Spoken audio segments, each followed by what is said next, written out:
You don't wake up dreaming of McDonald's fries. You wake up dreaming of McDonald's hash browns. McDonald's breakfast comes first. Ba-da-ba-ba-ba. Are your ulcerative colitis symptoms proving difficult to manage? Tremfya guselkumab can help you manage the cycle of UC symptoms. At 1 year, many patients taking Tremfya achieved clinical remission, and some patients also achieved endoscopic remission. Individual results may vary. Tremfya is a prescription medicine used to treat adults with moderately to severely active ulcerative colitis. Serious allergic reactions and increased risk of infections may occur. Before treatment, your doctor should check you for infections and TB. Tell your doctor if you have an infection, flu-like symptoms, or if you need a vaccine. Ask your doctor if Tremfya can help you manage the cycle of UC symptoms. Call 1-800-526-7736 to learn more or visit tremfyaradio.com.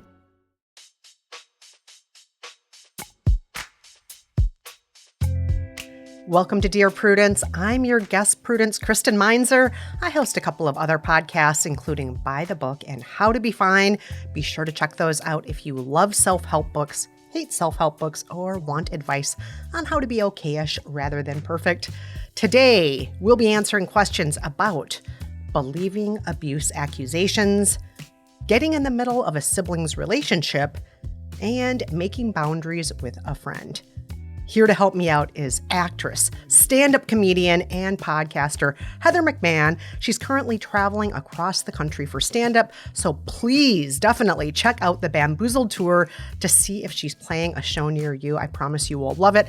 Also, I just have to say, Heather, I am a huge fan of one of your movies, Love Hard. It is a Christmas classic in my household. We watch it every year. It's a good one. Heather, it's so good, and you're fantastic in it. You are the comic relief in that movie. You're so sweet. Heather, welcome to the show. We are so thrilled to have you here. I am thrilled to be here. You know, it's funny. I'm in that movie for a total of, I think, 6.5 minutes. But man, I really milked those 6.5 minutes. You do. Every time you're on screen, things just sparkle and light up. You're so good in it. You're so sweet. Every Christmas rom-com needs the best friend who tells the hard truth. And you, thus, are the perfect person to be on our show with us today, because you're going to tell those hard truths, but also bring a smile to our face. I try. You know, I am trying to be more direct and blunt in my everyday life. I mean, I can give in a comedic way, tell the hard truths, but man, the Pisces in me really tries to. I don't like confrontation. I don't like ruffling people's feathers, but this year I'm turning 38 next week, and I'm like, you know what? I got to start letting people know what's good, you know? Oh, yeah. Yeah. Now more than ever, right? Mm-hmm. Because, you know what? What's the point of living another 38 years and not doing it, right? Amen. All right. So before we get started, we always ask our guests if they can give just one piece of advice, not related to any of the letters today, but just a piece of advice that might make their lives better. Okay, a couple things. One, I heard this from somebody who I really admire, and they said, don't take advice from somebody who you wouldn't trade places with. And that doesn't necessarily mean like the level of success that they're at, but it also could mean like emotionally where they're at, physically where they're at. I feel like nowadays it's very easy to hear the peanut gallery in the back of your mind. Mm-hmm. Everybody wants to throw in their 2 cents. Everyone's opinionated, whether it's online, whether it's in your group of friends. And so I took a moment. I had a moment last year where I was listening to everybody give their 2 cents on everything about my life all the time. And I finally had to take a step back and say, if I wouldn't at that moment trade places with you where you're at emotionally, physically, spiritually, or, where you're at work-wise, then maybe I need to just take everything with a grain of salt and trust my own instincts. Oh, that is such great advice. That's such great advice, because you're right. That peanut gallery, everybody has an opinion. Who's to say that they know what you need, considering their life isn't even a life you want, considering they're living in a way that you would never choose? So, yeah. Yeah, or it's just where they're at. A lot of times people come in emotionally. They'll come in hot, and they're sometimes projecting their insecurities about something, but they're not, you can only see things through your point of view and your perspective. And I'm not saying that people around you don't have good advice, but there's a lot of people who like to talk all the time, but are not necessarily self-reflective. So for me, I was like, I'm going to sit back, try and be as self-reflective as I can be and trust my own instinct. Obviously, if there's good good advice out there, there's good advice. But trusting myself instead of listening to everybody yap all the time was what I needed to do. Oh, such great advice. Thank you for that, Heather. And we know you have more advice that is going to make our lives better in just a moment. But first, we have to take a quick break.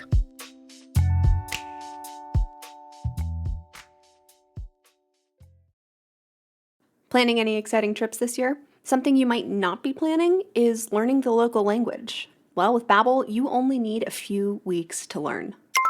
Babbel will help you learn real-life conversation skills in a different language. And with Babbel's speech recognition technology, you can improve your pronunciation and your accent and really blend in with the locals. Babbel's quick 10-minute lessons, handcrafted by over 200 language experts, get you to begin speaking your new language in 3 weeks, or whatever pace you choose. Babbel is designed using practical, real-world conversations, so you'll be ready to talk wherever you go. With over 16 million subscriptions sold, Babbel's 14 award-winning language courses are backed by a 20-day money-back guarantee. So this year, get talking with Babbel. Let's get more of you talking in a new language.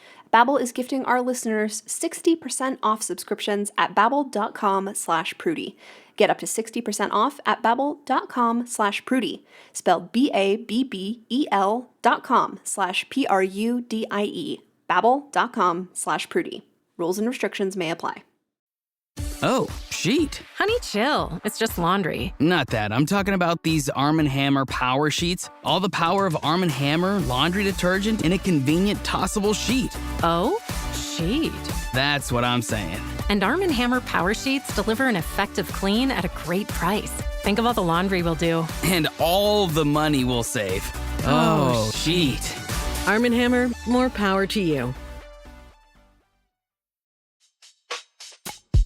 Hey everyone, welcome back. You're listening to Dear Prudence. I'm Kristen Meinzer, and I'm here with the fantastic Heather McMahan. Let's get started, Heather, with our first letter of the day. This one is titled Swiss Miss.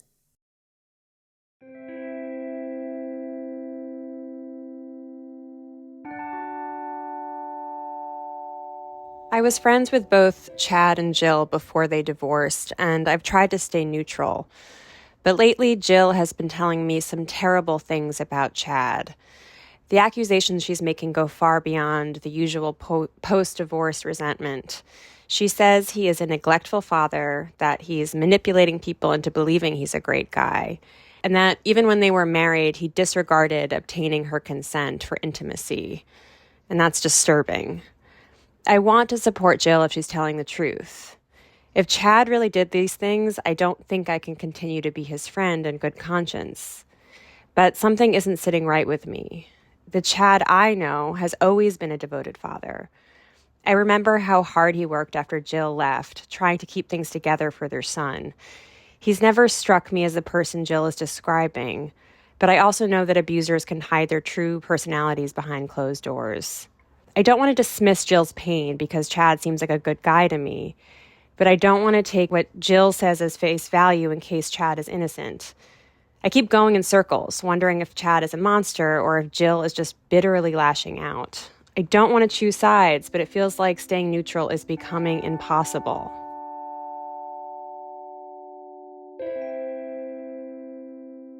Oof, Heather.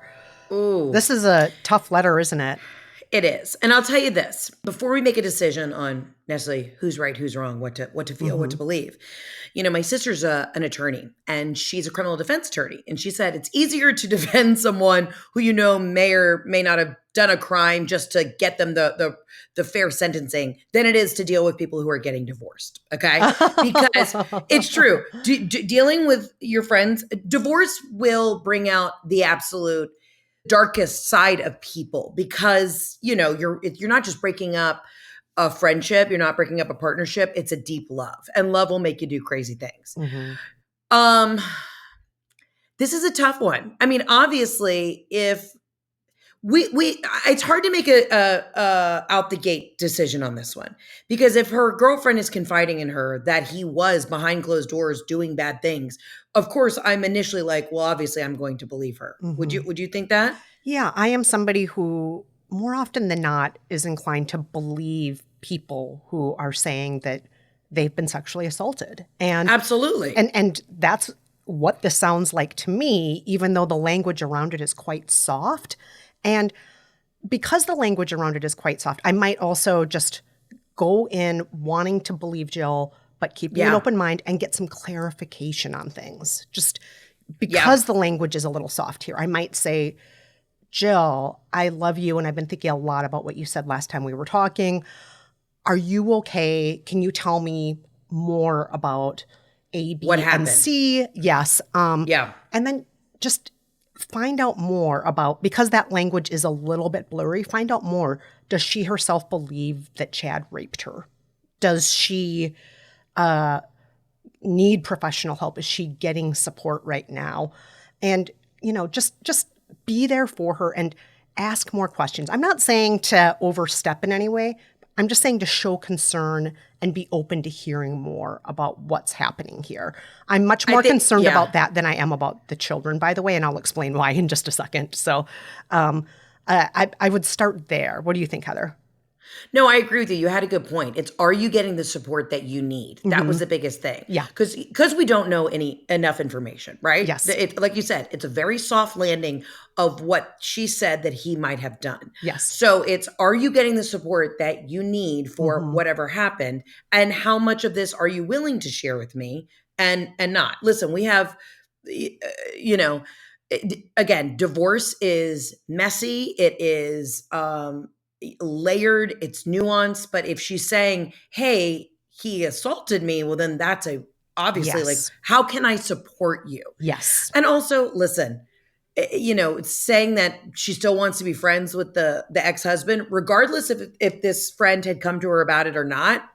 Is this your girlfriend or is this your guy friend? What are we doing here? Yeah. You know what I mean?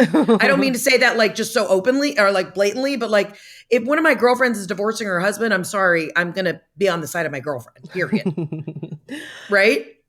You know what? It depends for me, because in some cases I was friends with the guy before the girl, and we go all the way back to like one of the guys I'm friends with, he and I've been friends since we were 10. And I'm like, I'm probably going to stick by the guy because. Yeah, no, I hear you. I hear you on that. I totally hear you on that. Yeah, but I also know what you're saying, Heather, where it's like, my girls, they're my girls. Are my girls. They're my girls. Yeah, they're my ride or girls. dies. Yeah, absolutely. And it is interesting too, because if this is your ride or die, then you would probably have been privy to some of this information during, the breakup or during the downfall. Yeah. So I can see how this friend is a little bit like, whoa, what's going on? This kind of blindsided her, this information blindsided her, and she didn't see this coming. I do think, though, to go back to, being supportive for a friend, that should always be number one if you feel the friend has been a victim of assault. Absolutely. Yes, whether it's whoever it might be. Yes. That I totally agree. Like, who did you have the relationship with first? Yes. Yeah, I mean, listen, that is a heavy situation, but I think you really hit the nail on the head when it's like, okay, regardless of what has been said, how can I support you in this moment? Yes. Right? Yes. We're not a jury, but we're here to listen to our friends, try and support our friends, and say, how can I support you? And are you willing to share more information with me so I can put the pieces together and try and figure out what is actually happening here? Yeah. As for the children, I'm just going to say I'm less concerned about that, because I think neglect is, again, I think neglect is a word that can be interpreted in lots of ways. And so sometimes in, just regular man on the street parlance, the word neglect can just mean lazy or not trying very hard. Neglectful doesn't necessarily mean the father is putting their children into traffic where they're about to be hit by cars, or leaving them at home with piles of, matches and, jars of gasoline. There's a lot of like wiggle room for what neglect. It can be like, you didn't make it to volleyball practice. Yes, exactly. There is some wiggle room. So I'm not necessarily concerned about the supposed neglect of the father.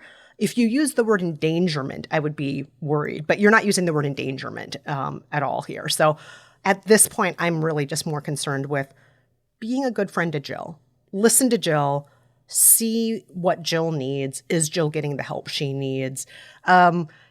Can she be more concrete with her language in case there is some confusion on her part or your part? Can you talk it through more?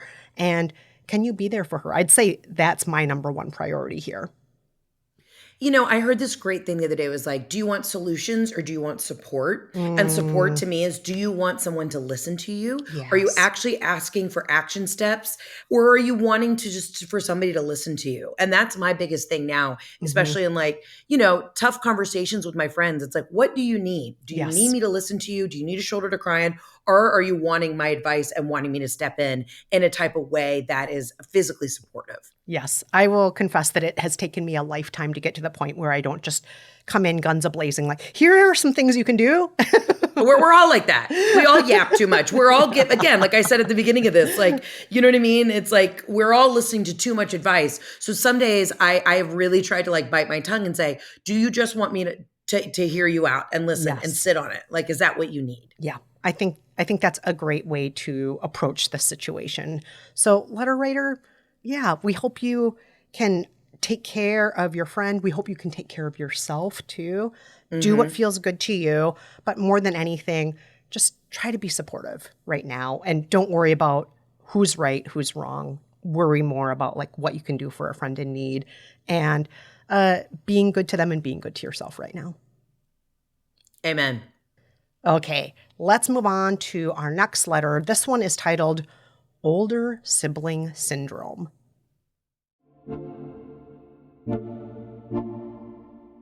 My 25-year-old brother and his girlfriend have been together for 7 years, and it seems like they're tiptoeing towards marriage.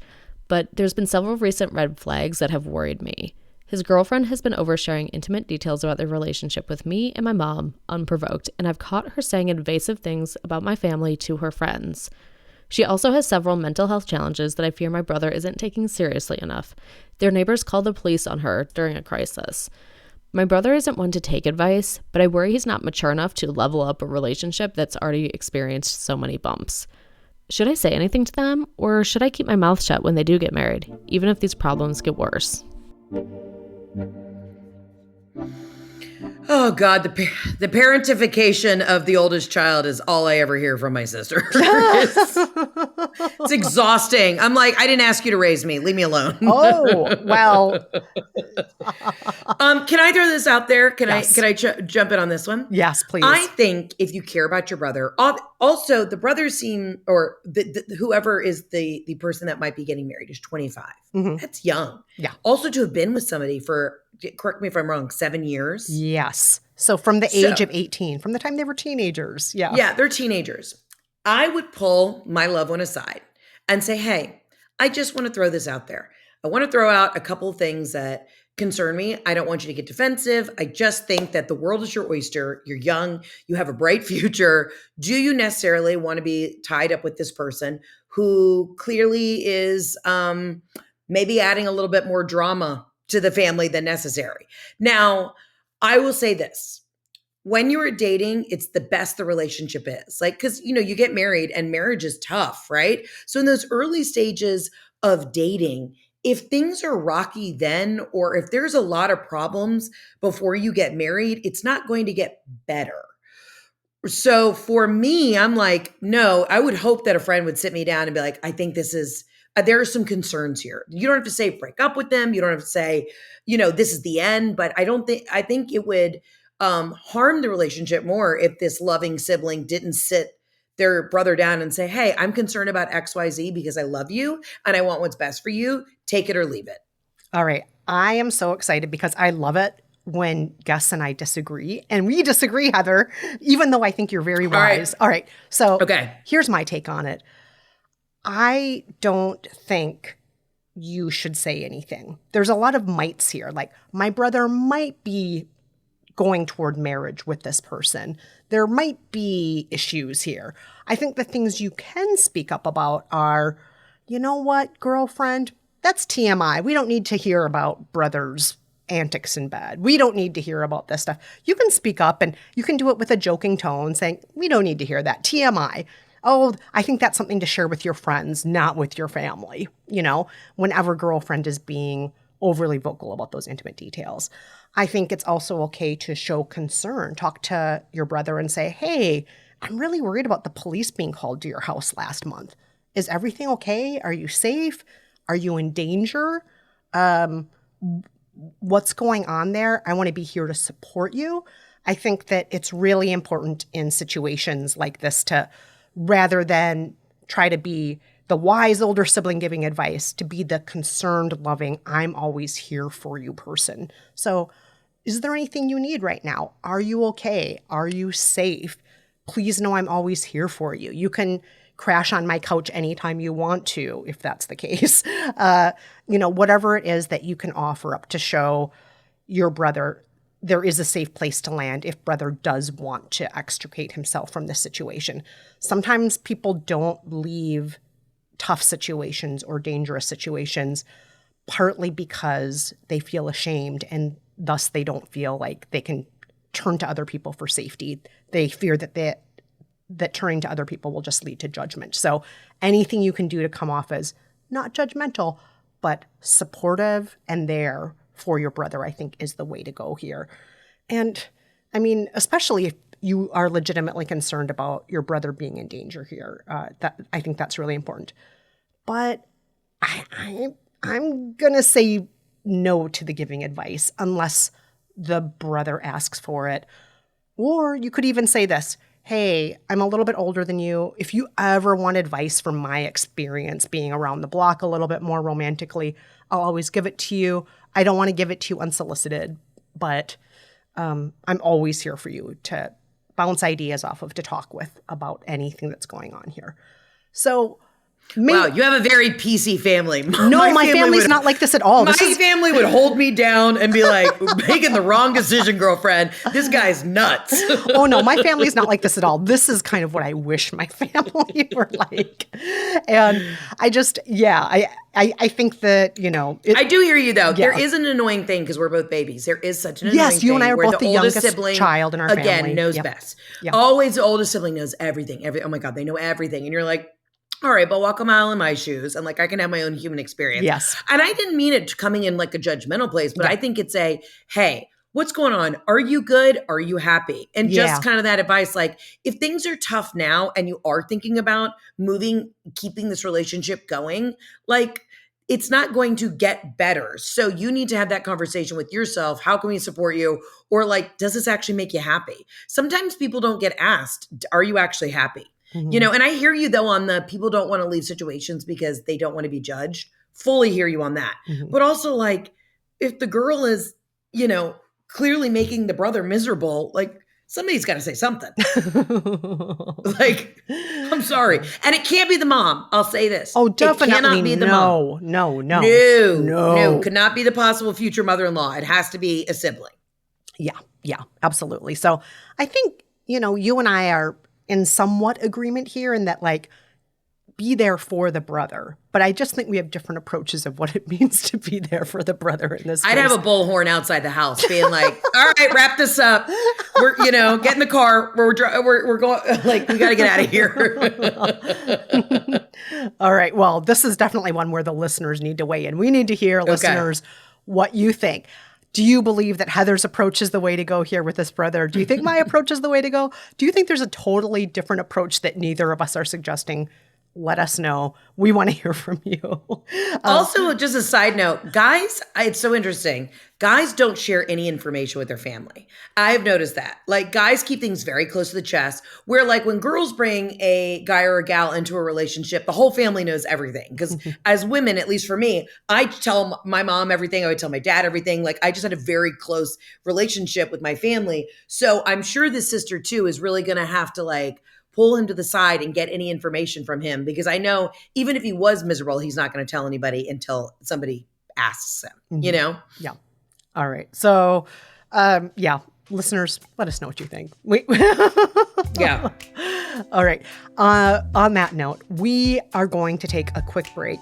And when we're back, we will be reading more of your letters. Stay with us, everyone.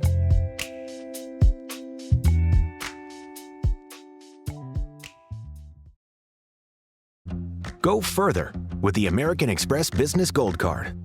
Earn 3 times membership rewards points on flights and prepaid hotels when you book through AmexTravel.com. Whether your destination is a business conference or a client meeting, your purchases will help you earn more points for future trips. Experience more on your travels with Amex Business Gold. Terms apply. Learn more at americanexpress.com/business-gold. Amex Business Gold Card. Built for business by American Express. I think I just won my taxes. Yeah? I just switched to H&R Block in about 1 minute. All I had to do was drag and drop last year's return into H&R Block, and bam, my information is automatically there. So I don't have to go digging around for all my old papers to switch? Nope. Sounds like we just leveled up our tax game. Switching to H&R Block is easy. Just drag and drop your last return. It's better with Block. ¿Hablas español? Sprichst du Deutsch? Kann du Norsk? If you've heard that sound from Babbel before, I bet you do. Babbel is the science-backed language learning app that actually works. With quick 10-minute lessons handcrafted by over 200 language experts, Babbel gets you on your way to speaking a new language in just a few weeks. With over 16 million subscriptions sold and a 20-day money-back guarantee, just start speaking another language with Babbel. Right now, up to 55% off your Babbel subscription at babbel.com/Spotify podcast. Spelled BABBEL.com/Spotify podcast. Rules and restrictions may apply.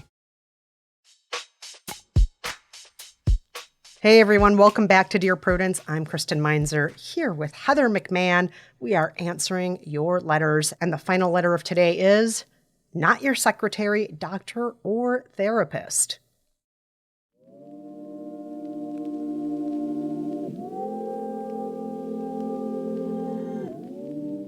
A year and a half ago, I moved to a new city for a job.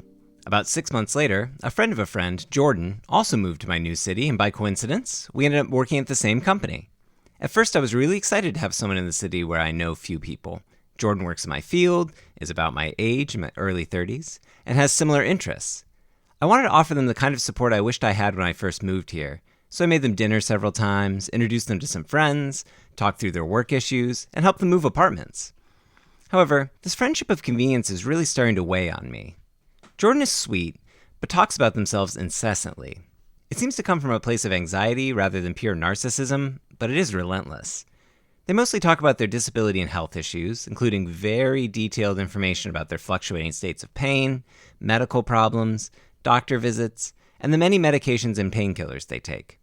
Jordan frequently asks me for help with very basic work tasks because these tasks feel overwhelming and confusing to them due to the limited cognitive function caused by their pain and many meds. I'm not sure how to approach steering the conversations away from what's starting to feel like an unending stream of information about Jordan's physical and mental well-being. I don't want to negate or minimize Jordan's health challenges, but I feel like a mere sounding board in the relationship. Jordan often frames things in this way. You're so high-functioning and competent, it must be nice. I don't understand anything about this project we've been assigned. Can you explain? And these compliments feel infantilizing. I'm going through my own challenges with work and my personal life right now, including a new ADHD diagnosis and feeling lonely in my new city. However, I'm a very private person, and I don't want to talk about my medical or personal issues with someone I don't know very well, especially someone who never asked me about myself. I've tried to deflect conversation to mundane topics like movies or harmless work drama involving our office fridge. We somehow always end up talking about Jordan's disability. I'm also feeling increased pressure at work because of the amount of support I've been giving Jordan. I've tried to direct them to our robust employee disability assistance program, but they said navigating these resources is too much of a cognitive load. I looked into doing it for them, but it's not tenable because of the amount of coordination needed with the benefactor. Do you have tips about how I can maintain a cordial working relationship with Jordan while respecting both their disability and my boundaries? At this point, I don't really want to become closer to them, but neither of us has many friends in the city.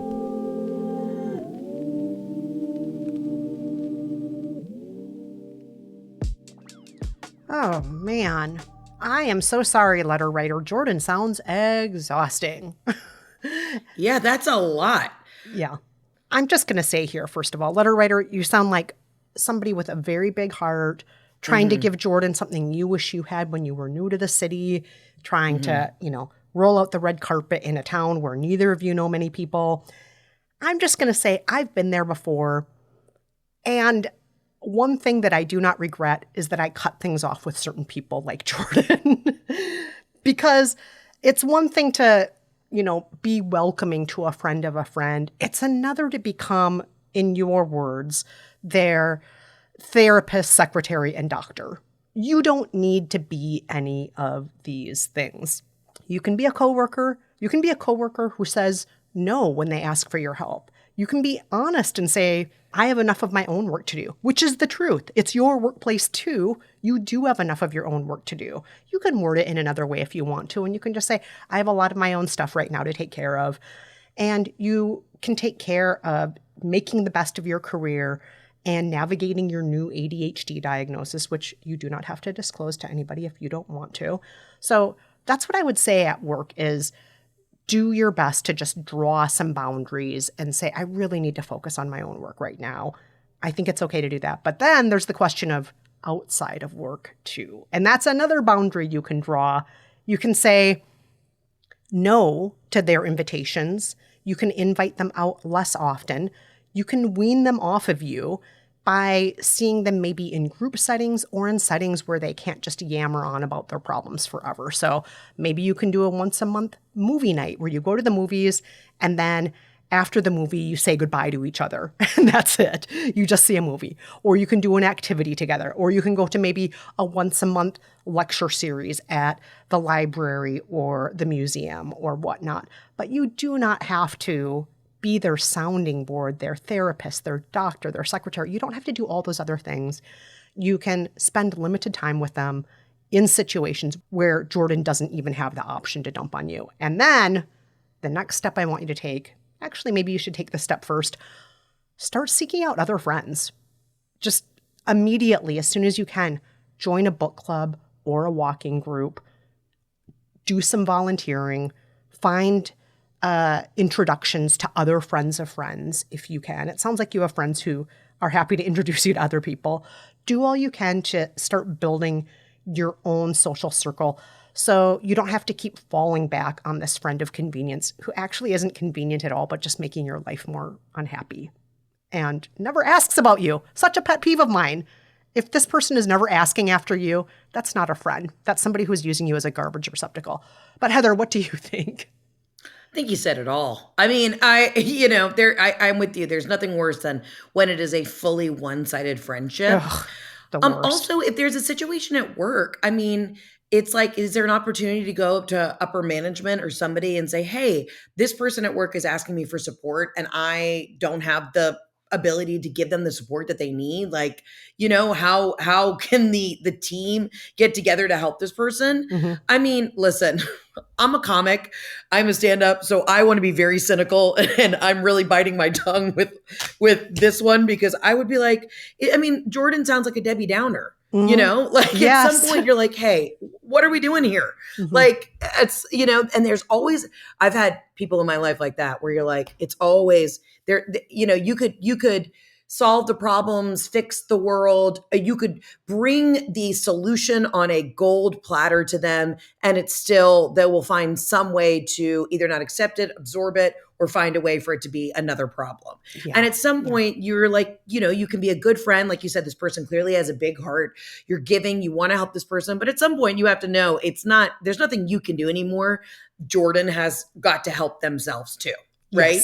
Yes. Yeah. But I think when it comes to the work, like what you said, hey, I am slammed at work. I don't want to, miss opportunities at work myself. Mm-hmm.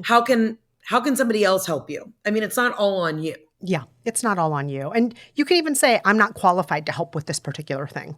This is my area of specialty. I like that. I'm not qualified. I'm just I don't not have the qualification. Yeah. I don't have the Girl Scout badge for this one. Yes, especially with this disability paperwork or whatnot. I mean, that's definitely something that is beyond your pay grade. It like call somebody from HR because that is what they probably wrote the paperwork. Like at some point you have to say, I cannot facilitate every moment of our 8 hours at work every day. Like, yes, let me help you. Yes. There are resources, ones that are far better than I for this task. Yeah. Because I mean, listen, I would hate if I helped somebody fill out their paperwork and then did something wrong and then they didn't get what they needed because I also didn't cross my T's and dot my I's. Yeah, especially especially in that kind of situation. Yeah, it's not like something minor to be dealing with disability assistance. That's a huge thing. Yeah. Yeah, absolutely. I mean, listen, everybody goes in with their heart in the right place and they want to, I think people really genuinely, you have to give people credit. They want to do the right thing. But at some point, this relationship has become completely one-sided. And you also have to find joy in your life too. And if you're around somebody who is constantly going to be negative about everything and every solution you bring them, at some point you have to let people help themselves a little bit. Yeah. And leave more space in your own life for joy and people who will ask after you, because that's the least you deserve. Totally. All right. Well, Heather, this has been so much fun. You brought such a smile to my face through all of this. You gave such great advice to our listeners. Thank you so much. Can you please tell our listeners where they can get more of you? Yes, I am currently on tour on the Bamboozle Tour, where you can get your tickets at heatherontour.com. You can find me on TikTok, on Instagram at Heather K. McMahan. And I'm doing a comedy cruise in April, and they can check that out if they want to come sail the high seas and have a good time and giggle and, be out on the open waters for 4 days at heatheratSea.com. Oh, that sounds amazing. Everybody should check that out. I want to be there too. And listeners, you can find more of me on some of my other podcasts. I host Health Matters for the Mayo Clinic. I also host How to Be Fine for folks who want to be okay-ish rather than perfect. Listeners, do you need help getting along with partners, relatives, coworkers, and people in general? We would love to hear from you. Please write to us at Prudie. Go to slate.com/Prudie. That's slate.com/PRUDIE. The Dear Prudence column is published every Thursday. Dear Prudence was produced this week by Maura Currie and Vic Whitley-Berry with editorial help from Paola De Verona. Daisy Rosario is senior supervising producer, and Slate's editor-in-chief is Hillary Frey. And I'm your guest, Prudence Kristen Meinzer. That's all for this episode, but join us on today's episode of Prudie Plus, where Heather and I ask a bonus question about the complicated ways to address violence when law enforcement won't help you. Subscribe now on Apple Podcasts by clicking Try Free at the top of our show page, or visit slate.com/Prudie Plus to get access wherever you listen. The episode is available for you to listen to right now. We'll see you over there.